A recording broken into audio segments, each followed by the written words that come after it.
மூச்சு நம்மக்கிட்ட இருக்கிற அடுத்த அருமருந்து. இப்போது பெரியவங்கள்லாம் வீட்டில் சொல்ல கேட்டிருப்போம். ஏதாவது அன்பிளசன்ட் மொமெண்ட்டில் இருக்கிற, ஆங்ஷியஸாக இருக்கிற அப்படின்னா 4, 5 டீப் ப்ரீதிங் எடு, நீ ரிலாக்ஸ்டாக ஃபீல் பண்ணுவேன் சொல்லியிருப்பாங்க.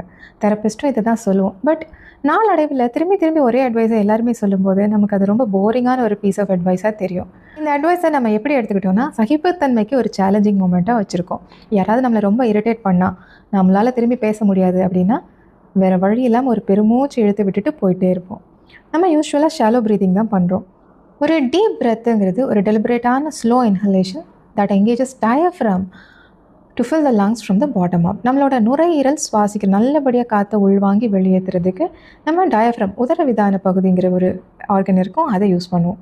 நம்ம ரிலாக்ஸ் பண்ணிக்கிறதுக்கு, ஃபோக்கஸ் இன்க்ரீஸ் பண்ணிக்கிறதுக்கு, காம்னஸ் என்ஹான்ஸ் பண்ணிக்கிறதுக்கு உதவியாக இருக்கும். மாறாக நம்ம விடுறோம் இல்லையா இந்த பெருமூச்சு, அது நம்ம செஸ்ட்லேருந்து ஃபோர்ஸிபிளாக வரக்கூடிய ஒரு மூச்சு, அது அவ்வளோ எஃபிஷியன்ட்லாம் கிடையாது. டீப் ப்ரீத்திங் ப்ராக்டிஸுங்கிறது கொஞ்சம் போரிங் ப்ராசஸாக இருக்குது. ஸ்லோ இன்ஹலேஷன், அது கொஞ்சம் ஹோல்ட் பண்ணணும், ஸ்லோ எக்ஸலேஷன், இதெல்லாம் 2-3 மூச்சுக்கு மேலே என்னால் ஃபோக்கஸ்டாக பண்ண முடியல மேடம். 2வது பப்ளிக் பிளேஸில் யாராவது என்ன பார்த்துடுறாங்க, சிரிச்சிடுறாங்க, நான் என்ன பண்ணுறேன் ப்ரெடிக்ட் பண்ணிடுறாங்க, இந்த மாதிரி டிஸ்கம்ஃபர்ட்ஸ் உங்களுக்கு இருக்கும். பட் உண்மை என்னென்னா, உங்களுக்கான ஒரு ப்ரைவேட் ஸ்பேஸில் டீப் ப்ரீத்திங் ப்ராக்டிஸுங்கிறது ஒரு நாளைக்கு 5லேருந்து 10 நிமிஷம் பண்ணிங்கன்னா உங்களோட எமோஷன்ஸ்க்கு நீங்கள் தான் ராஜா. அதை விட ஒரு பெஸ்ட் மெடிசன் டு ஹேண்டில் ஸ்ட்ரெஸ்ஸுங்கிறது கிடையாது.